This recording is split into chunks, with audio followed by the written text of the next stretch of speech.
नमस्कार, मैं हूं सीमा पाल। आप देख रहे हैं दैनिक भास्कर डिजिटल। क्या पश्चिम बंगाल चुनाव का रिजल्ट देखने के बाद अखिलेश यादव डर गए हैं?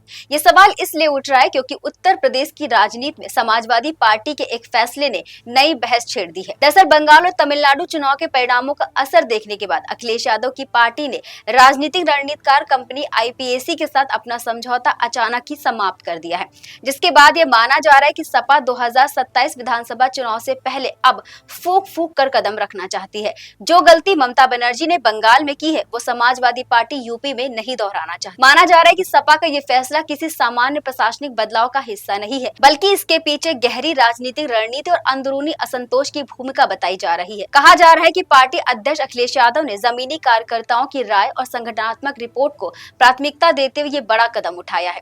दरअसल IPAC को लेकर पिछले कुछ समय से सवाल उठते रहे थे कि क्या ये फर्म जमीनी स्तर पर उतनी प्रभावी भूमिका निभा पा रही है जितनी उम्मीद की गई थी। कई पार्टी नेताओं का मानना है कि डिजिटल और डेटा आधारित रणनीति के बावजूद जमीनी नेटवर्क कमजोर पड़ा। इस बीच पश्चिम बंगाल और तमिलनाडु विधानसभा चुनाव रिजल्ट के बाद राजनीतिक माहौल और भी बदल गया। इन राज्यों में IPAC की भूमिका और प्रदर्शन को लेकर भी राजनीतिक हलकों में चर्चा तेज हो गई। इसके साथ ही बंगाल में ED की छापेमारी के बाद संगठन की कार्यप्रणाली पर भी सवाल खड़े हो गए हैं, जिससे इसके कामकाज पर एक बड़ा असर पड़ा। उत्तर प्रदेश में IPAC का प्रोजेक्ट पहले ही धीमी गति से चल रहा था और कई जिलों में संगठनात्मक समन्वय की कमी देखी जा रही थी। यही वजह रही कि समाजवादी पार्टी के अंदर ये भावना मजबूत होने लगी कि अब समय बाहरी रणनीतिक एजेंसियों पर निर्भर रहने का नहीं है। एक वरिष्ठ सपा नेता ने साफ कहा कि पार्टी अब डाटा नहीं, जनता के बीच राजनीति पर वापस लौटना चाहती है। उनका कहना है कि 2027 का चुनाव केवल सोशल मीडिया या रिपोर्ट्स की नहीं, बल्कि बूथ स्तर की ताकत से जीता जाएगा।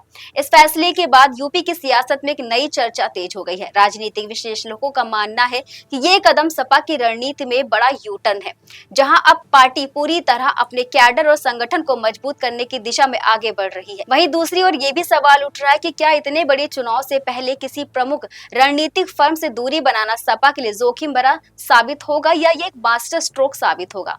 आने वाले समय में सपा अपने नई रणनीति के तहत नए सलाहकार समूह या आंतरिक टीम को मजबूत कर सकती है, लेकिन अभी तक कोई आधिकारिक इसकी पुष्टि नहीं की गई है। 2027 का यूपी चुनाव अभी दूर है, लेकिन राजनीतिक हलचल अभी से तेज हो चुकी है और हर पार्टी अपनी रणनीति को नए सिरे से तैयार करने में जुट गई है। अब देखना ये होगा कि अखिलेश यादव का ये फैसला यूपी की राजनीति में नया समीकरण बनाता है या फिर नई चुनौतियां खड़ी करता है। देश विदेश से जुड़ी खबरों के लिए देखते रहिए दैनिक भास्कर। नमस्कार। राजनीति हो या क्रिकेट, देश विदेश की ब्रेकिंग हो या आपके मोहल्ले की बड़ी खबर, सब मिलेगा एक ही ऐप में, सबसे तेज और भरोसेमंद। अभी डाउनलोड करें दैनिक भास्कर डिजिटल।